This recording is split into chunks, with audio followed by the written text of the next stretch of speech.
This is the Greg Bedard Patriots Podcast with Nick Cattles. What's going on, Patriots people? Greg Bedard live in Foxborough. This is John Zannis here as the Patriots sneak one out over the Atlanta Falcons, a game that coulda, shoulda been a blowout, 24-23. The final here, Patriots had a 21-7 lead with the ball at the end of the first half and on their way to potentially scoring and getting the ball back. And this could have been a completely different game. Instead, they turn it over. Falcons get a touchdown, and everything got really ugly after that. Let's get into it, Greg, here. What do you think happened here with the Patriots, how they kind of came to pieces there? Everything seemed to spiral after that turnover that Maye had. Yeah, I mean, look, for as brilliant as Drake Maye has been this season, and even in the first half up until that point, he had been spectacular again. And but he goes back to pass. It's 21-7. They have the ball. They don't have any timeouts. They're trying to get a little bit greedy. That was when they had the clock stoppage, so they had time to figure out what they were doing. And Maye ends up getting strip sacked. Michael Wenu doesn't pick up a game, but Drake just can't turn the ball over there. He just has to. And he talked about in the post-game press conference, he's got to secure the ball to his chest, just take the L, go in at halftime. They get the ball to start the second half. Instead, you get a disaster play where the Falcons pick it up, go to the 6-yard line, score a couple plays later. And, now all of a sudden it's a game. Now, I do think they answered well to start the second half. But then, again, you get a turnover throwing the ball to Hunter Henry on the same play where they got Austin Hooper the week before.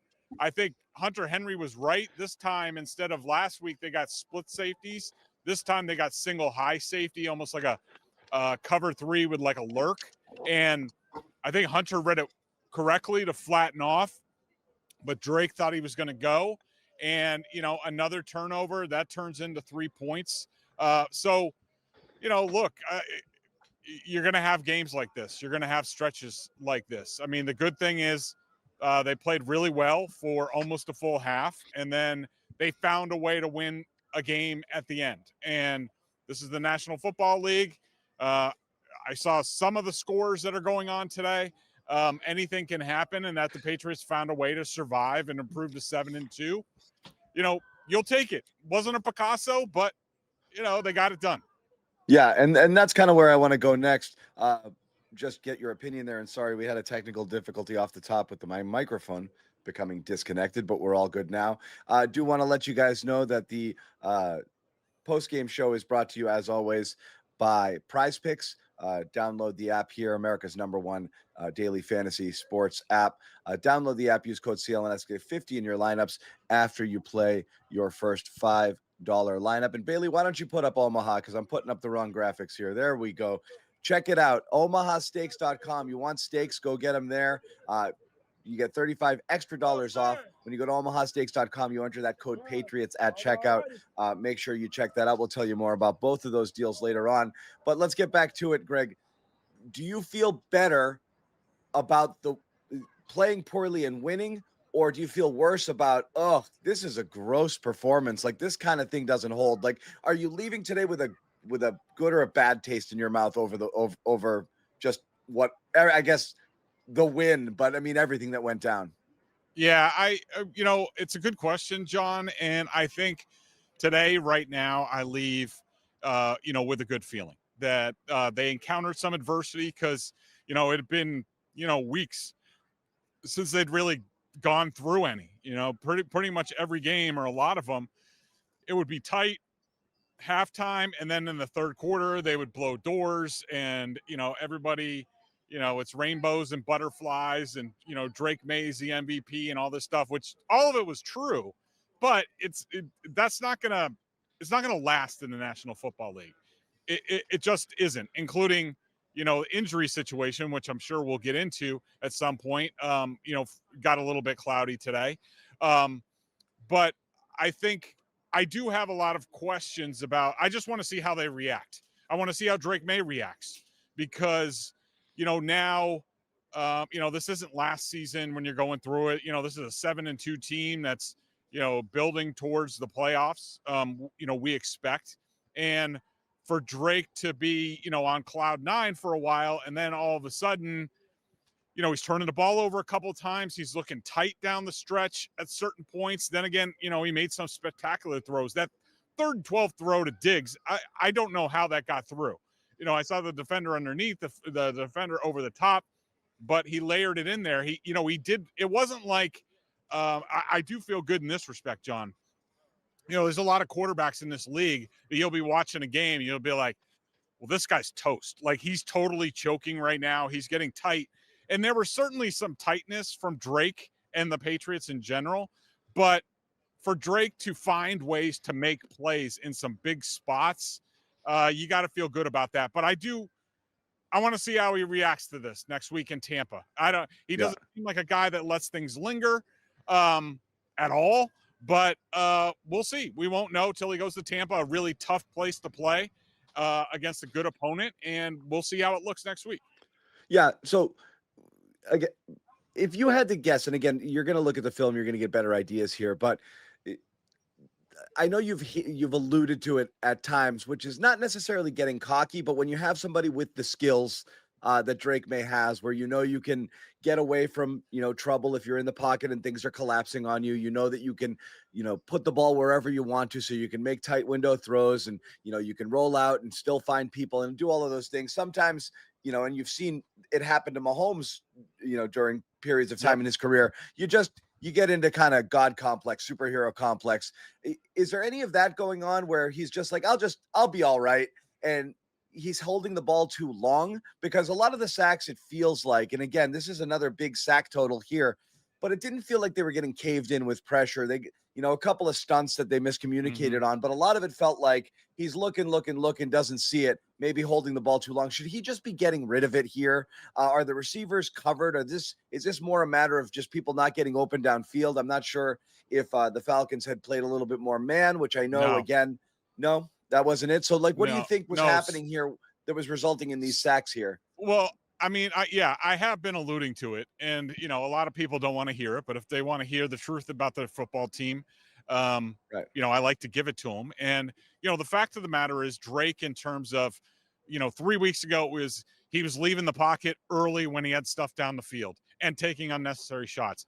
Last week he was holding on to the ball too long after playing. He did not play well in the first half last week. He had a great third quarter, of course, and nobody really wanted to hear it. And today was sort of like a mixed bag with both, where, he took, there were some, at least two of the sacks were unnecessary, where he had check down options. He's just not getting to them. But I don't think it's cockiness. I don't think it's anything like that. I think it's just, a young player who just hasn't had enough experience, and we all know, whether between high school and college and now in the NFL, he doesn't have a ton of experience, and understanding what you can and can't do against National Football League players.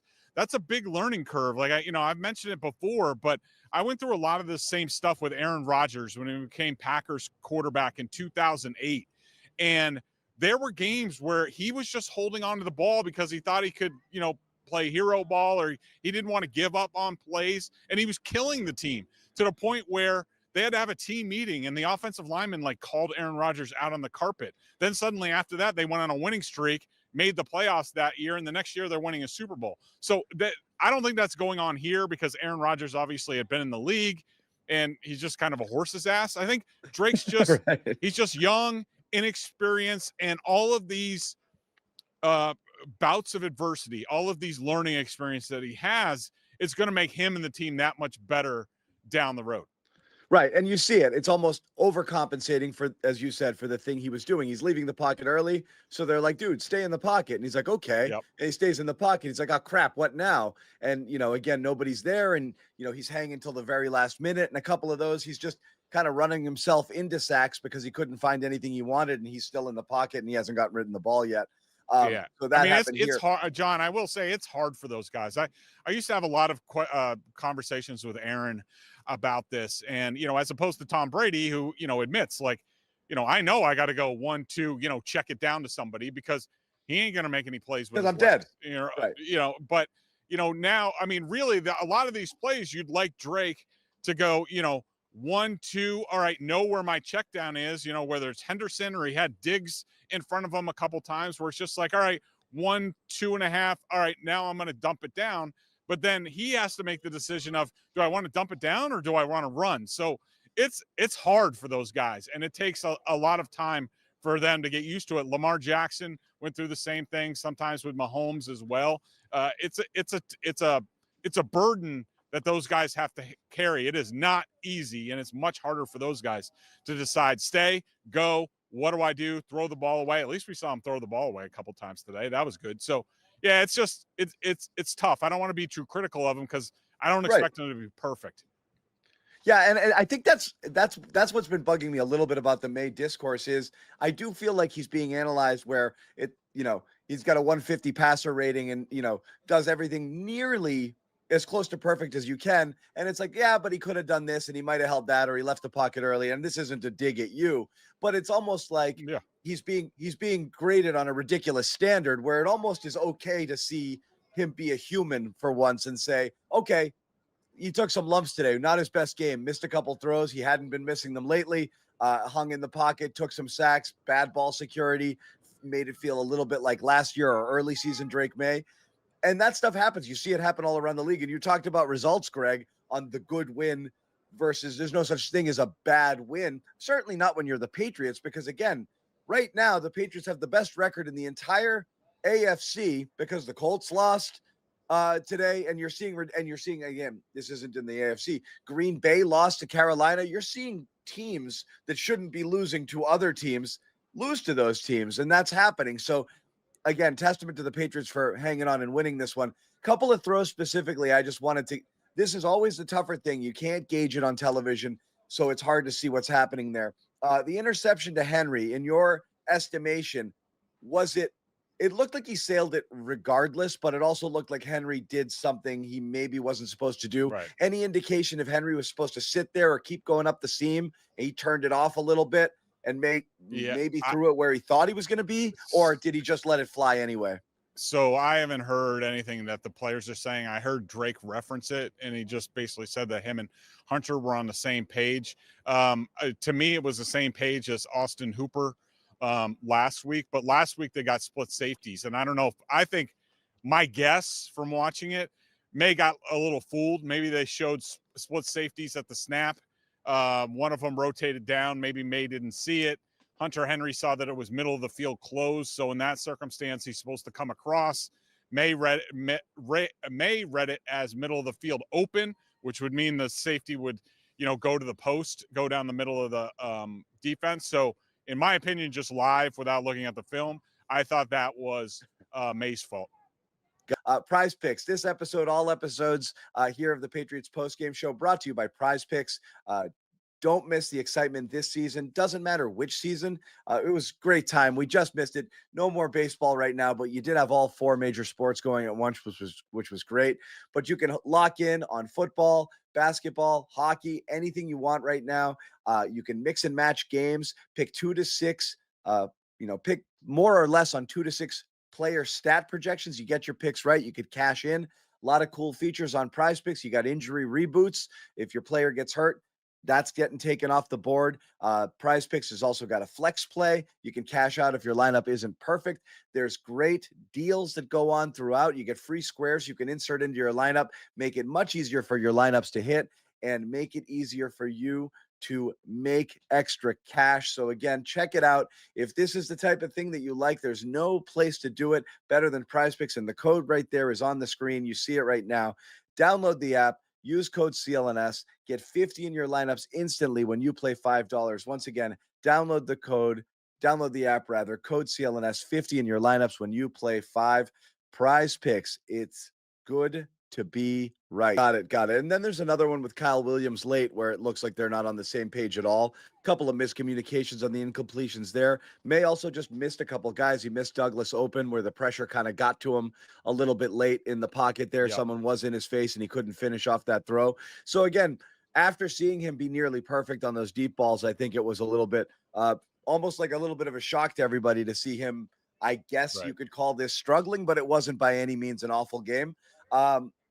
And again, the Patriots, as you said, hung on. A couple other things that happened in this game, which were uh, different because they had to be. Ramondre Stevenson misses the game with a toe injury. You're running basically, with a journeyman, well, you're starting with Henderson, and then you've also got Jennings coming in there, as kind of the hammer and the early down back or the short.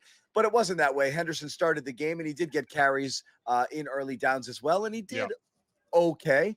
Still nothing great, but your overall impression on Henderson? Again, they run him on a couple of tosses. They did run him up the middle a few times as well. It's career high in carries, 4 receptions as well. So he was heavily involved, but didn't bust anything. Didn't do the thing you were hoping that more touches might get him. Can you kind of grade his overall performance today? Yeah, I thought he did pretty well. I mean, I Yep. did see that PFF gave him, one pressure. So some of That's the improving. issues there, um, yeah. But I will say it seemed like they basically like shuffled the roles. So Henderson took Stevenson's role, other than all the third down stuff, the pass back stuff, which Stevenson does because he can pass protect, and Yep. Henderson can't. Terrell Jennings sort of took Henderson's role. I thought they did a nice job. I thought Henderson did a nice job. I think it was 18 touches for like 87 yards. That's a pretty good day for him. I think he's showing improvement. I thought he ran hard between the tackles. He ran outside. I thought he did a good job. I thought, I'm sure a lot of people are going to point to the crack toss that went for like -8 when they're trying to sort of cement the game. And the way that I saw it was, well, first of all, Mac Hollins didn't execute it to the point where Will Campbell ran into him. But if they execute that block right there on the edge, there's nobody on the outside, and that thing goes for like 20 or 30 yards. But I thought Henderson did a good job. DeMario Douglas notches his first 100-yard receiving game here. And again, he and May have been pretty good on the connection. Really great schemed up play for the touchdown with McDaniels putting him in the backfield there and basically putting an edge rusher on him in coverage. Great touch by May on that touchdown pass. And then that super long one was at 58 yards, career high for Douglas. And again, I hate to say emerging as the top target, but it does continue the trend of each week it's somebody different here. What you're seeing less of is Stefon Diggs in terms of the connection, the May Diggs connection. You had those back-to-back games where it looked like it was turning into something. Now it's Douglas. Is this just what it's going to be going forward? Yeah, I think it's going to be the matchup thing. And I think when Drake goes back and looks at this film, he's going to see that he had a lot of opportunities to Diggs. Of course, when he goes to him, in that red zone, Diggs made a phenomenal play to catch a short pass and spin out of it and get the touchdown. Yeah, I mean, it's going to be different matchups and different things. And, I think, what we're seeing is like, it looks like Drake's, big gain hunting a little bit, which, we talked about where, maybe if it's not there, just get it to Diggs and let him get 4, 5, 6 yards and do that sort of thing. Hunter Henry had a good day. I thought Hooper would do a little bit more today, but I guess it wasn't in the cards. But yeah, I thought the pass offense approach was good, and it's going to be somebody different. But now Kayshon Boutte left with a hamstring injury, and if it's going to be Kyle Williams out there, oh boy. I mean, I think a lot of Williams. I know they think a lot of him inside the building, but I mean, how many more times can he run on routes and get targeted? And him and May aren't even close to being on the same page. Yeah, so explain this to us like we're all 5, but not just 5, like stupid 5-year-olds, because all we hear about the Kyle Williams thing, and again, if Boutte does go down, you will see that. You'll probably see more Mac, as well. But that hurts you because that's an element to the game. And right now, they've been connecting, over on the sideline with those back shoulders. And obviously, he's been May's deep threat, and they connected last week and all of that. So, Boutte's been reliable in that regard. But a lot of people want to see Kyle Williams get more opportunities because he's got the speed and you've spent some draft capital on him and he's a new shiny toy and you want to see what he can do. And all we hear behind the scenes, Greg, is exactly what you said. Like, they love it. They love what he's doing. He's doing a ton of stuff. Oh, he's been open sometimes, but, they just haven't hit him. It's just a matter of him not getting the ball. everything is great except for him not catching footballs in football games, which is what receivers are supposed to do.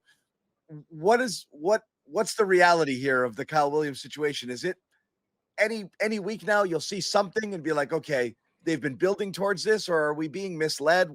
What's the actual story behind the scenes? Because if he does step up, you want to see it. You want to see more. Yeah. I don't think anybody's being misled. I mean, I think you're talking about a rookie third rounder. I know people think that, rookie wide receivers should, hit in any round. I mean, the truth of the matter is when you take a receiver in the third round, you're hoping for them to be a role and maybe develop in time where they actually have a large role. I think, a lot of it is, they've all remained healthy at wide receiver. He's like the fifth or sixth guy.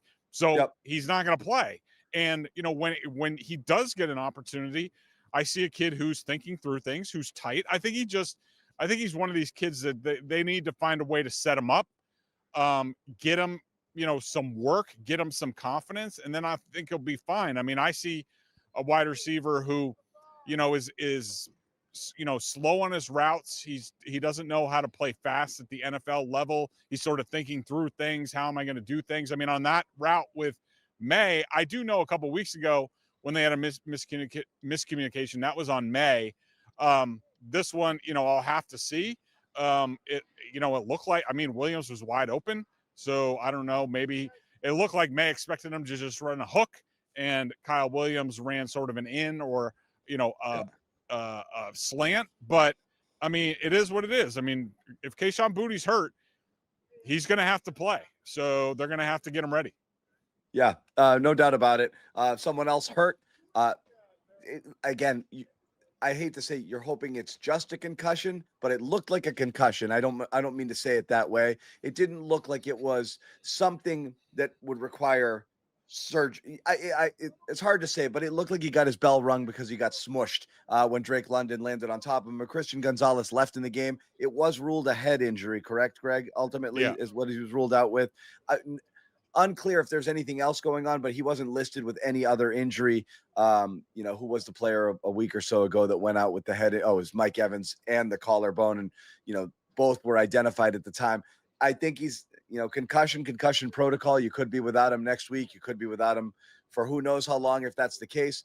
Not great here. Is there enough to keep them competitive in the secondary if Gonzalez does miss extended time? Yeah, I mean, they didn't have him for the first 4 games of the season. So, yep. And, the way these guys are playing now. Yeah.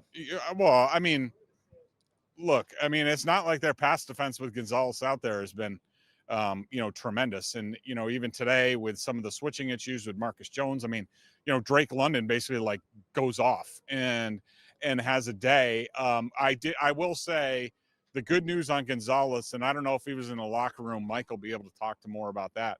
But the good news is he's talking right Gonzalez. Now. He is. So that's good. That is good. I think we Taylor just texted us that Gonzo's about to speak. That's always a good sign when they talk. Okay, yeah, and I was going to say that I saw him after the game jog off the field with the team. So it wasn't like he went to the locker room for a concussion evaluation and stayed there. I saw him jogging off the field with Robert Spillane. So maybe not a concussion then. Yeah, that's good news. He obviously had to go through the protocol. Apparently, this was a little bit more stringent than Drake Maye being out for 3 plays after hitting his head and then going like this. So good on the NFL for actually doing a proper evaluation. But look, this is a very thin team. There, Christian Ellis went out with a hip injury. Kayshon Boutte went out with a hamstring injury. We knew it was going to get tested at some point in time. Hasn't happened yet. Maybe it does now, but it looks like they will have Christian Gonzalez, for the Bucs if he's talking today. So that's good. Oh, here's an update, Greg. This is a great update. The Gonzalez from the locker room just now said he was evaluated for a concussion, and he says he would have come back in the game if the defense had to go back on the field. So that's a complete, completely different from what we thought when he didn't return. He got cleared, and not only did he talk, he went up to the podium to talk. So it looks like he cleared. He did not suffer a concussion. That's actually good news for his availability next week, unless there was something else that went on, with his head or neck or something else that prevents him from playing. But he says he could have played in this game, so that's definitely a good sign. Drake London did go friggin' bananas here. One thing you and I talked about off air, Greg, and again, maybe this is something the coaches need to address, just the way that the Patriots chose to play it. On a couple of those touchdowns, they passed him off. Atlanta was trying to get him lined up in the slot a lot today, just to get the Patriots to either put him on a matchup or he could just go up and get it, and he did all day, a couple times in the red zone, and then on a big on that, another big gain, I think, on fourth down that extended a drive that got them the touchdown that could have tied it. Your thoughts on that approach there? Is that something they might need to think about? You got Christian Gonzalez. Yeah. Shouldn't you just be using Christian Gonzalez in situations like this? I mean, this is one of the things that I'm critical about with this team. I mean, I don't love their defensive system. I mean, it's obviously working in some respects. The rush defense was great. It held them to another guy under 50 yards, even though I put that more on Zach Robinson because he has no idea what he's doing as an offensive coordinator when, Bijan Robinson is averaging like 4.8 yards a carry in the first half, and he's not using him enough. He's just dropping back all the time. But anyways, it just looks to me a staff based on what they did in Tennessee. They didn't run a lot of man-to-man in Tennessee. They can use it. They will use it at certain times, but they're mostly a zone team. I think the Patriots have personnel that is, better in man coverage in a lot of respects. Hasn't been unlocked. It's their decision, and obviously the Falcons saw this on film. Even if a genius like Zach Robinson can see this, that, hey, if we put, Drake London here in the slot, then, they're going to switch, on, some sort of bunch, stack, whatever. And they're going to have to find a better way to deal with that, or else other teams are going to do the same exact thing. I mean, the options is either you switch or you run lock coverage. And we've seen the Patriots over the years run both. They're certainly going to have to start switching some things up, or else they're going to continue to get roasted like this, especially against a good offense in Tampa Bay. All right, and last thing I'll ask you, Greg, and again, we know that the trade deadline is coming up, and everybody's been settled in on the same 2 and or 3 positions: pass rush, and running back, where you need some depth there, and even the ones that they do have been underperforming, and receiver seem to be the 3 most popular areas to improve. After watching today, have you firmed up your stance on what they need most, or have you changed it? Yeah, they need edge help, and it might need to be more than just sort of like a third or fourth guy.